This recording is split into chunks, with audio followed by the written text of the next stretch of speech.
Alrighty folks, I hope you enjoyed your Saturday, and I hope you enjoyed it without a video, because it's now 8:08 Eastern Time, and I'm finally getting to my video forecast. After a long, awesome day at the Northeastern Storm Conference, I'll be uploading video on our Facebook page of my day there, and some of the awesome points made by the speakers. But let's just get to what's going on with the weather right now.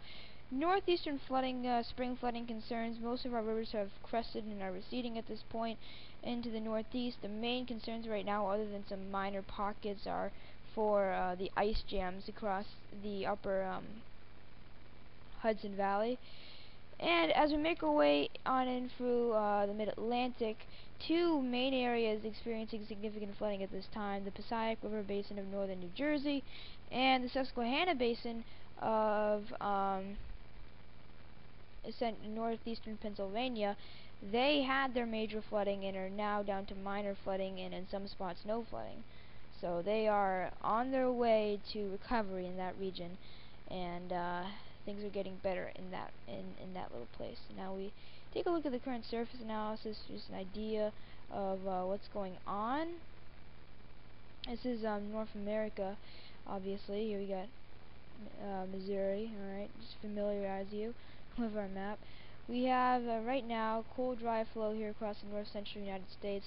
We have a low pressure center moving through the Great Lakes. Plenty of lake induced heavy snow on the north side of Michigan, around Gaylord, that whole area, getting some decent snows for the day to date.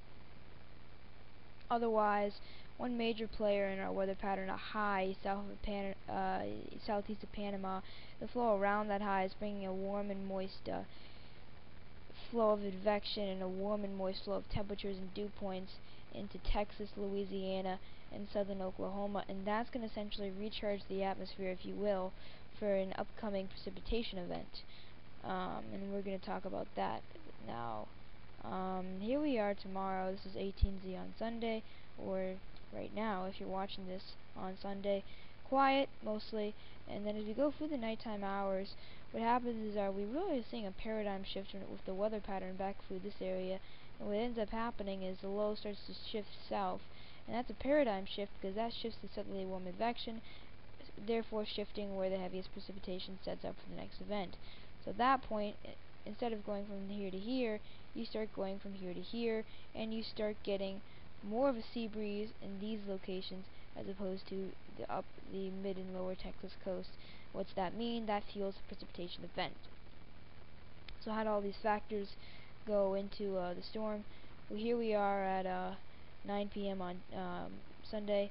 Here's our precip shield. We're getting a little bit of snow and windy conditions in Nebraska, and that area of snow translates to northern Missouri as we go through the nighttime hours. Into the morning hours, it's already wrapping up for St. Louis, a quick burst of snow for them, and then that pushes east with heavy rain over what I believe to be a small area, and what the NAM believes to be a small area, and what the GFS believes to be a large area, which concerns me to some extent, but I don't believe it's going to verify. And I'll explain that in just a bit. And as we go through the nighttime hours of Monday, after getting some heavy rain in the mid and upper Tennessee Valley, our flow starts to decrease as the high goes apart. We get a little burst of heavy rain in the Smokies and in the North Georgia mountains, but other than that, our event wraps up and takes all day Tuesday to do so. Essentially after that, it leads to a rainy midweek, a rainy Wednesday for most of the Northeast, ending on the first part of Thursday for New England.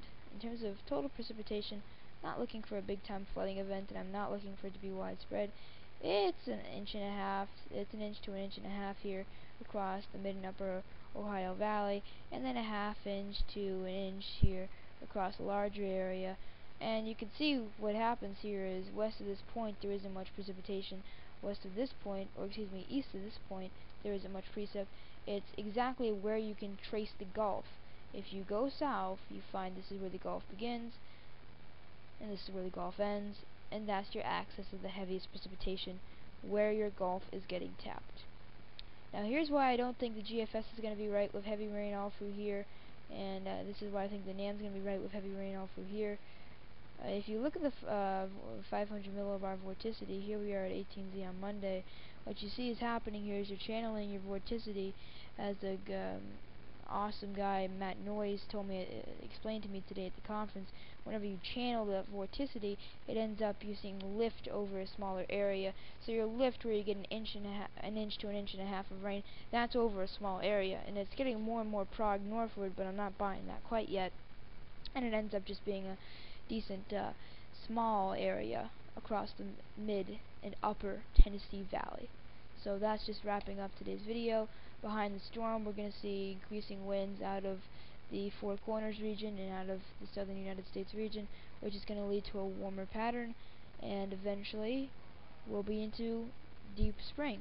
Alright, so I hope this video is informative to you. Have a great day, and check out our Facebook page in the upper left hand corner of our website below the tabs.